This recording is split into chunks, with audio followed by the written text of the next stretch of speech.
the fertilizer your plants need. It works wonders. Gardeners don't want you to know about it. Regular fertilization in small doses provides plants with essential nutrients, supporting their growth and resistance to diseases. This will make your plants stronger, with lush and vibrant leaves and flowers. Now, here's how to do it. First, prepare a solution by dissolving half a gram of glucose in 1 liter of water. Mix thoroughly to ensure the fertilizer is completely dissolved.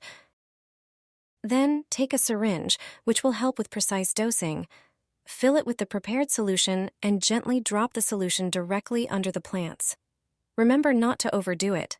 A few drops under each plant are enough. You can apply this fertilization once a week or whenever your plants need it. With this method, you'll provide your plants with exactly what they need without the risk of over-fertilization.